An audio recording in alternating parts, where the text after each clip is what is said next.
puisque nous allons procéder à la conclusion avec le président Macky Sall qui va revenir et M. Steiner du PNUD. Merci de rester à vos places.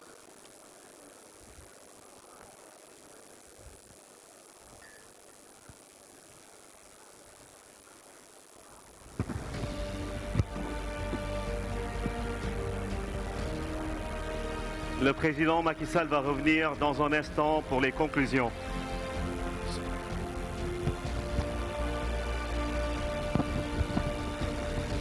Merci de rester à vos places. Le président de la République est là.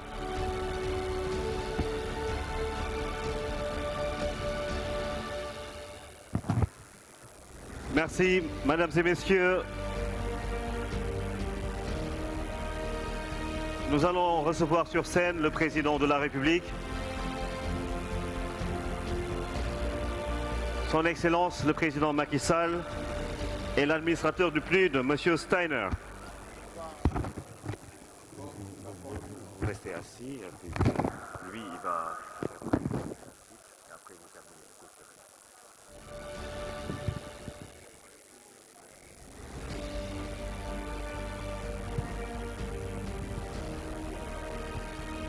Merci, Monsieur Steiner.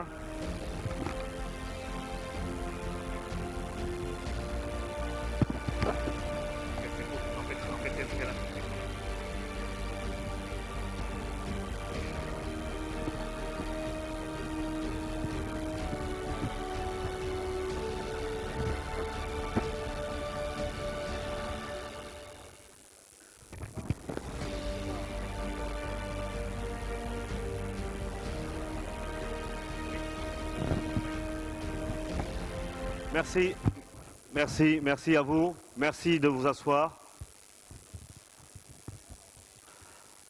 Alors, nous avons entendu des interventions pertinentes, franches et passionnantes. Les échanges ont permis, encore une fois, de constater qu'il y a des solutions pour faire émerger les champions nationaux sur le continent africain, rendre le secteur privé partie prenante de la mise en œuvre d'une émergence inclusive, innover pour créer des partenariats entre le secteur public et privé dans l'objectif d'émergence. Alors pour conclure, en quelques minutes, je m'en vais passer la parole à l'administrateur du PNUD, M. Hakim Steiner. Merci. Excellency, ladies and gentlemen. Mesdames et messieurs, la matinée a été longue. Et je vais essayer, ça va être difficile de résumer, mais il y a eu 3 éléments clés que je vais retenir et qui vont définir à la fois le caractère de cette conférence et cette discussion et aussi ce narratif sur l'Afrique et en partant des expériences africaines dans toute sa diversité. Je pense que le président du Mali, vous avez entendu parler ce matin de la nécessité d'aller vers une transition avec un contrôle de l'État. Il a parlé de la difficulté lorsqu'il s'agit de l'impossibilité de toucher les jeunes. Alors que vous devez interagir avec eux. En fait, c'est un problème auquel la plupart des pays sont confrontés. On a aussi discuté de la transformation de l'Afrique vers le XXIe siècle, un continent qui doit travailler dans le secteur de la communication et aussi en utilisant des drones au Rwanda dans le domaine de la santé, en essayant de faire un lien entre deux éléments. En général, lorsque vous regardez les Américains, les Européens, les touristes, lorsqu'ils sont dans des villages de destination majeure en Afrique, en fait, cette image montre l'importance du fait que ces villages n'ont pas toujours accès à l'électricité et aux moyens de base, alors que l'autre peut payer $1000 la nuit pour pouvoir passer la nuit dans une tente. En fait, cette image a une signification. Cela signifie qu'il faut connecter l'Afrique aux marchés mondiaux, aux marchés régionaux, et aussi il faut développer des opportunités. Et ceci se passe à travers le continent africain en ce qui concerne la facilitation du commerce, mais aussi nous devons travailler sur les communications, sur la communication et les infrastructures. Effectivement, nous devons investir pour aller vers l'accélération du développement. Mais la plupart de la population africaine, jusqu'ici, porte sur le secteur privé. C'est des gens qui sont dans l'économie rurale. Et c'est dans cette économie rurale que le développement doit s'accélérer, que le développement doit être inclusif et que le développement doit générer des opportunités. Et nous avons entendu beaucoup d'exemples intéressants ce matin. Et mon observation finale, c'est que le secteur privé et le secteur public, on a passé beaucoup de temps à débattre. Pour savoir est-ce que c'est le gouvernement ou c'est le secteur privé qui assure le développement. Mais on sait que le secteur privé a besoin du gouvernement pour son développement et vice-versa pour que le gouvernement puisse accélérer la transformation des opportunités. Mais nous devons avoir à l'esprit et nous avons payé un lourd tribut pour ça. Il faut savoir que dans les années 90, la privatisation était un mot-clé. Et lorsque on a parlé de certains biens nationaux tels que l'eau, la privatisation n'a pas toujours aidé. Parce que pour certaines ressources fondamentales pour lesquelles on a un droit à accès, ces biens ne peuvent pas être privatisés. Et il y a des gens qui sont exclus. On a parlé d'économie d'échelle et de services plus efficients. Le gouvernement doit fournir le cadre réglementaire, la stabilité et le système de gouvernance afin de pouvoir permettre au secteur privé, aux entrepreneurs, les jeunes de l'Afrique, les start-up, ceux qui démarrent, à réussir. Et dans ce contexte, la discussion portant sur l'émergence a tout son sens et cela prend une dimension africaine parce que aujourd'hui, les voies et moyens sont différents, l'environnement, les cultures sont différentes.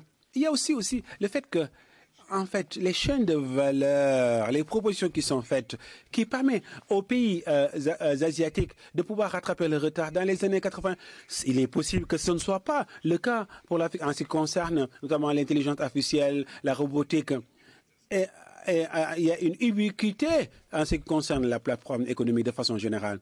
Et c'est dans ce cadre que pour nous, nous continuons à mener la réflexion et aussi nous essayons de trouver des réponses aux côtés de nos partenaires africains. Encore une fois, Monsieur le Président, je vais passer la parole. Et Monsieur le Président, je vous remercie encore une fois. Je vous remercie beaucoup. Je vous remercie, Monsieur le Président. Je vais avoir l'honneur d'inviter le Président Macky Sall à tirer les dernières conclusions. Nous avons entendu M. Bédiagne sur la question de la stabilité, d'autres interventions sur le financement, sur les PME. Sans doute que le Président a des réponses à ces interpellations. Merci beaucoup, Ibrahima. D'abord, je voudrais encore une fois remercier les personnalités qui ont répondu présent à notre appel, vous remercier pour votre présence, pour votre participation, pour votre patience, et remercier les chefs d'État, le président Ibrahim Boubacar Keïta du Mali, le Premier ministre Mahathir, venu de si loin, mais également le Premier ministre Gon Coulibaly, représentant le président Alassane Ouattara, devait être parmi nous, l'ensemble des gouvernements africains ici représentés, le secteur privé international, africain et sénégalais, mais surtout remercier également les institutions partenaires de cette conférence internationale pour l'émergence de l'Afrique. Le PNUD, thank you Achim for your... Merci Achim pour votre participation. Je vous remercie pour la contribution du PNUD. Je voudrais aussi vous remercier au nom du groupe de la Banque mondiale parce que nous sommes des partenaires dans cette conférence sur l'émergence.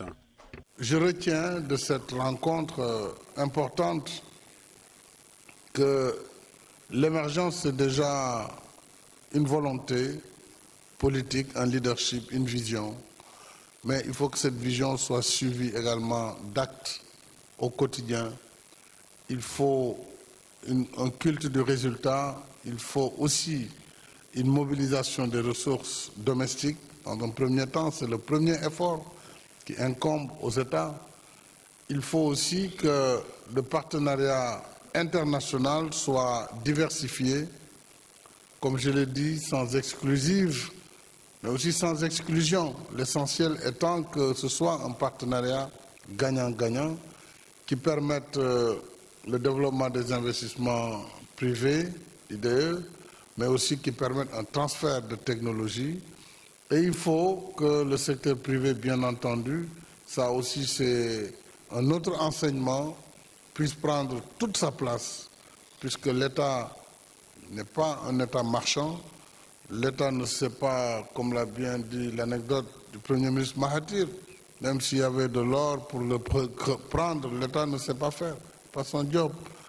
L'État doit encadrer, réguler et veiller également aux équilibres, mais surtout faire en sorte que la richesse créée, que la croissance pour laquelle nous nous battons soit une croissance inclusive, une croissance redistributive, puisque la finalité du développement, c'est le bien-être de l'homme.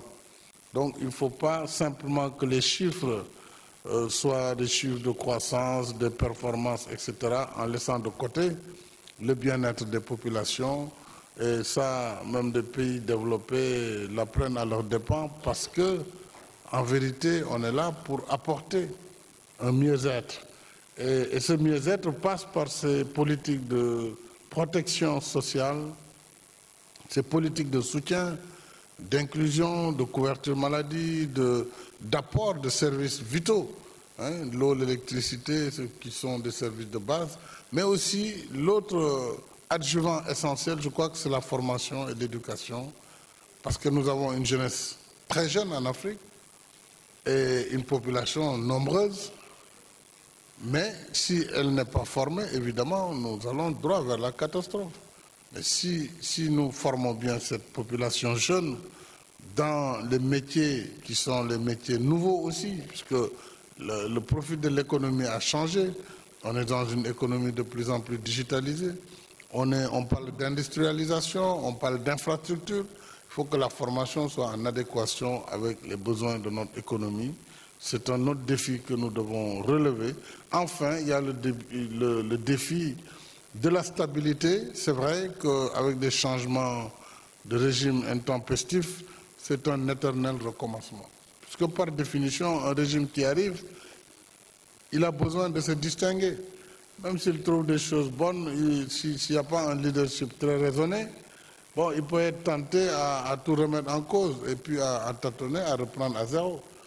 Nous avons, par exemple, consolidé toutes les bonnes choses que nous avons trouvées. Il n'y en avait pas beaucoup, mais bon. Nous avons quand même consolidé tout ce qui était consolidable. Voilà. Consolidé. Il y avait un bon programme, quand même, je dois dire, le plan Sésame. J'ai beaucoup aimé ce programme qui prend en charge la santé des personnes du troisième âge. Voilà.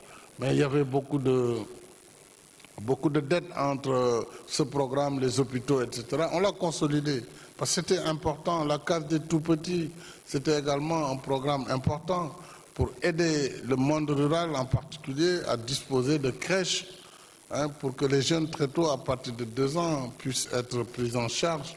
Alors, et tant d'autres sujets. Donc, il faut, même s'il y a des changements, que les fondamentaux soient préservés.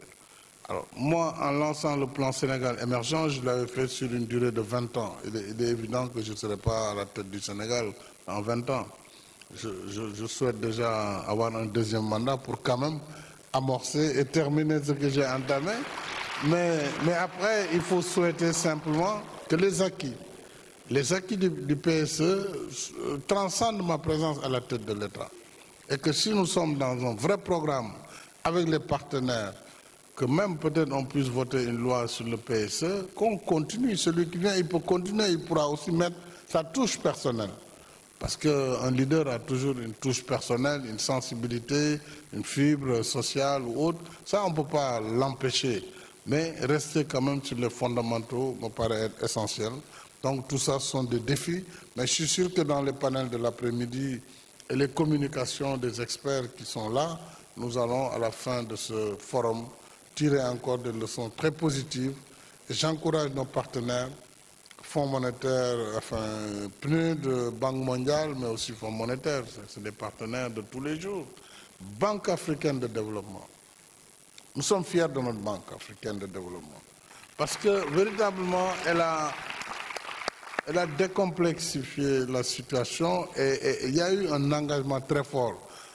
Le docteur Akin n'a pas souvent le langage des banquiers, un langage feutré, un langage de chiffres, mais c'est aussi l'engagement, et parce qu'il a été politique aussi, il a été ministre, il a dû travailler pour donner au Nigeria une autosuffisance alimentaire.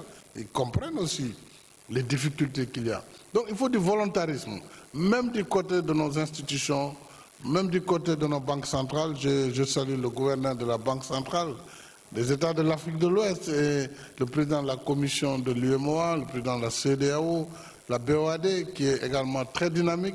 Il faut que toutes ces institutions puissent accompagner les États, évidemment dans les programmes qui sont des programmes majeurs, mais aussi que nos partenaires plus traditionnels qui nous accompagnent, surtout dans les grandes infrastructures, continuent à le faire. Il faut que la Banque mondiale, par exemple, continue à soutenir l'Union européenne, les grandes questions d'infrastructures. Le chemin de fer, on a eu beaucoup de temps, beaucoup de débats là-dessus. Aujourd'hui, entre le Mali et le Sénégal, le train il roule à moins de 26 km à l'heure, 26. Donc, même à bicyclette, on peut le dépasser. Non, ce n'est pas possible. Il faut quand même qu'on réhabilite le chemin de fer, le rail, n'est-ce pas, Louise? Il faut qu'on le réhabilite au moins qu'il soit à 80 km à l'heure pour faire le transport de marchandises. Donc, c'est ça les questions majeures. L'infrastructure majeure, elle est vitale pour l'Afrique.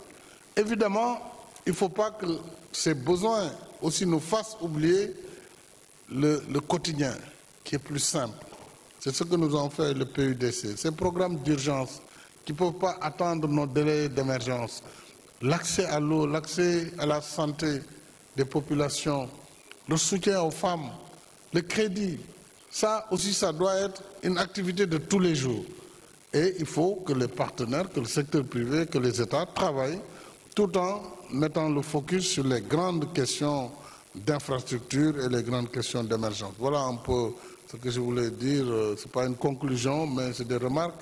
En tout cas, pour saluer votre présence, le président de l'Assemblée nationale de la Corée, que je salue, ainsi que tous nos invités. Et maintenant, je vous dis peut-être bon appétit. Je crois qu'il est temps quand même qu'on aille voir aussi du côté de la restauration ce que la conférence propose. Bien sûr. Et il faut un déjeuner émergent. Merci. Juste avant de nourrir également, après cette réflexion, après cette nourriture de l'esprit, juste avant d'aller manger, je vais inviter les différents panélistes à rejoindre le président Macky Sall. Je veux qu'on applaudisse très fort pour lui parce que quand on parle de Senghor, on dit que c'est le chantre de la civilisation, de l'universel. Mais on peut bien se permettre de dire que c'est le chantre de l'émergence au Sénégal et sans doute dans le continent. Photo de famille avec le président et les différents panélistes. Adesina, monsieur le Premier ministre de Côte d'Ivoire,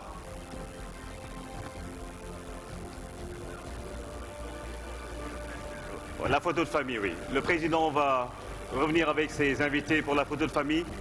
Les différents panélistes, tous les panélistes, premier, deuxième, troisième panel, tous les panélistes de ce matin, oui, de ce matin.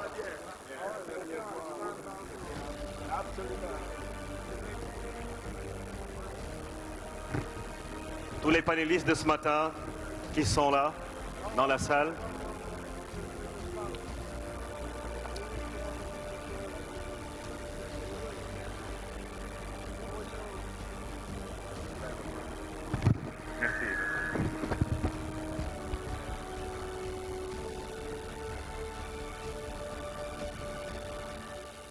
Les photographes, merci de vous rapprocher.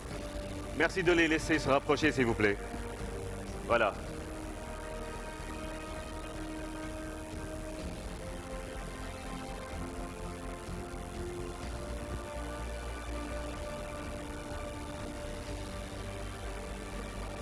Merci. Une journée riche, le déjeuner pour tout le monde. Et nous allons reprendre dans l'après-midi, après le déjeuner. Et bon appétit à tout le monde. Merci.